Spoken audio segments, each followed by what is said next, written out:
আর ছবি সহ ওদের ছবি মোনাল।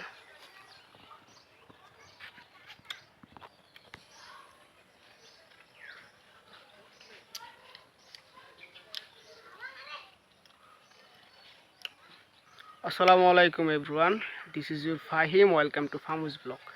আজকে আমরা দাঁড়িয়ে আছি বাংলার 12 ভূঁইয়ার অন্যতম একজন ইশা খাঁর সমাধিতে। এই সমাধিটি অবস্থিত হচ্ছে গাজীপুর জেলার কালীগঞ্জ থানায়, তো বক্তারপুর ইউনিয়ন এই জায়গাটার নাম, গ্রামের নামও বক্তারপুর। মানে আমি কোনোদিন কল্পনাও করি নাই যে এই গ্রামে ইশা খাঁর কবর আছে। বই পুস্তকে ওনার অনেক ইতিহাস পড়ছি, অনেক কিছু শুনছি, কিন্তু হুট করে আজকে আমার এক চাচ্চু বললো যে এই জায়গায় ওনার সমাধি। তো এই যে ওনার সমাধিটা আছে, অযত্ন অবহেলায় পড়ে আছে পুরো সমাধি।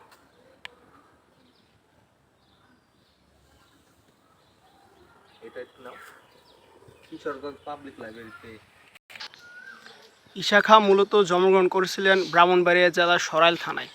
তারপর তার পিতা কালিদাস গজদানি অযোধ্যা থেকে গৌড়ে এসে ইসলাম ধর্ম গ্রহণ করেন। নাম হয় সুলাইমান খাঁ। তার বাড়ি ইশা খাঁর বাংলো বাড়ি কিশোরগঞ্জে অবস্থিত, ঠিক আছে। তারপর উনি এই এলাকায় কালীগঞ্জ থানার বক্তারপুর গ্রামে এসে অনেক দিন বসবাস করছেন, তারপর এখানে মৃত্যুবরণ করেন। ইয়েতে দিয়ে দিও, আমরা যাচ্ছি। তো এই যে উনি হচ্ছে মুরাদ চাচ্চু। চাচ্চু আজকে আমাকে এই জায়গায় নিয়ে আসছে। আমি ভাবিও নাই যে ইশা খাঁর কবর আমি দেখতে পারবো। তাছাড়া এই এলাকায় যে আছে সেটা আমিও জানি না। চাচ্চু, আপনি কেমন জানেন যে এই কবরটা এই জায়গায় ছিল?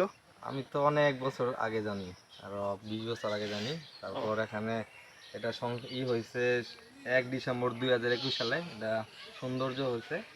এটা ছিল শুভ উদ্বোধন করেন মেয়র আফসুস চমকি, সাবেক এমপি। আর ইউনু ছিল জেলা প্রশাসক SM তরিকুল ইসলাম এবং শিবলি সাদিক ইউনিয়ন। ওনাদের তত্ত্বাবধানে এটা একটু ভালো হয়েছে। আগে আরো খারাপ অবস্থায় ছিল, 2021 সালে একটু ভালো হয়েছে। তারপরে অযত্ন অবহেলায় আছে। ভালো মানুষদের কবর অযত্ন অবহেলাই থাকে বেশি। যাই হোক, তার জন্য দোয়া, আল্লাহ তাকে জান্নাতবাসী করুক। আজকের মতো বিদায় নিচ্ছি। সবাই ভালো থাকবেন, সুস্থ থাকবেন। আসসালামু আলাইকুম।